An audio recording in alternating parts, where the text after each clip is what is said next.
With Rings of Power Season 2 firmly in the rearview mirror, I am once again left watching as a tower of retarded takes climbs its way to the ceiling.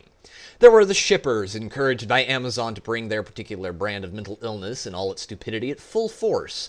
There were the Tolkien scholars who drummed up the there is no canon excuse, and of course the showrunners comparing the story to whatever Le Calendrier issue was popular that day. In this particular case, comparing the Balrog, a fire demon, to climate change, because of course that makes sense. I want to talk about the lore problems for a minute with this show. Here, the first and second season of Rings of Power have the massive issue of compressing and or removing and or ignoring massive sections of lore, making events separated by thousands of years happen within days of each other. And while the TV show is all too happy to carve out the shit that people actually came to see, they are more than happy to fill in with original creations and plot lines that, quite frankly, suck harder than our current VP. Haladriel, which ships Sauron with Galadriel, a properly hosed up bunch of moral degenerates they call Harfoots, and a checks notes Grand Elf going around the Far East, which Gandalf never went to, so that they can find a dark wizard that is totally not Saruman, so they can have a Saruman-Gandalf fight. Because they want to repurpose a Third Age plotline for the Second Age. Meanwhile, the Númenóreans have gone from a race of superhumans to a bunch of moob armor-wearing metropolitan sissies.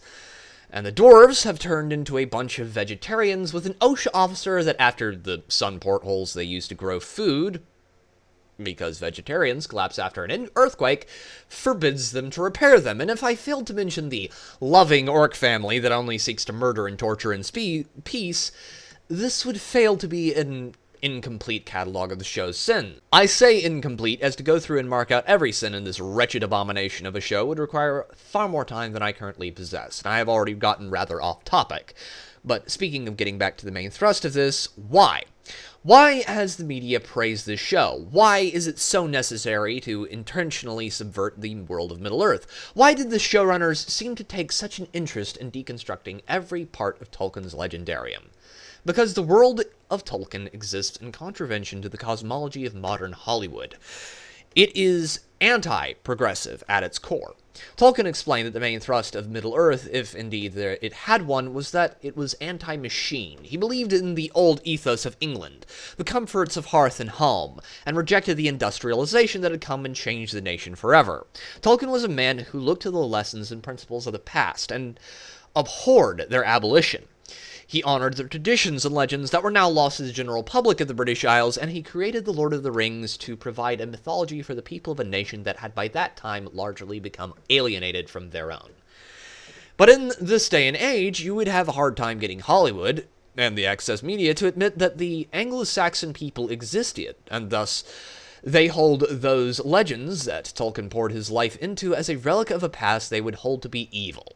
Tolkien's world is not forever pushing towards the utopia that the mainstream Hollywood apparatus seeks. Instead, Tolkien's Middle-earth is a love letter to the world that was, and unlike the works of individuals that Hollywood adores, like, say, George R. R. Martin, does not portray the world of the past as entirely evil, and instead shows it as something worth study, and to an extent, restoration, and unlike the aforementioned fat boomerific socialist man, actually had a belief in the existence of good and evil, God and the devil, and the whole kettle of fish that brings with it from a moral and philosophical standpoint.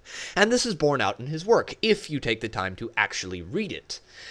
And even if Payne and McKay, or more importantly the writers, had read the books, they would have hated them, for Middle-earth is not a love letter to the moral relativism and the philosophy of constant progress, but a rebuke of it.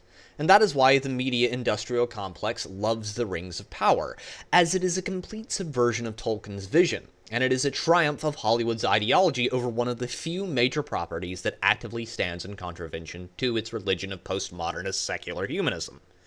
I know this has been a bit more rambly than my usual videos, and for that I do not apologize. You read the description, or you should have. But tell me what you think down below, ladies and gentlemen. This has been Pete, the Radical Nerd, signing off.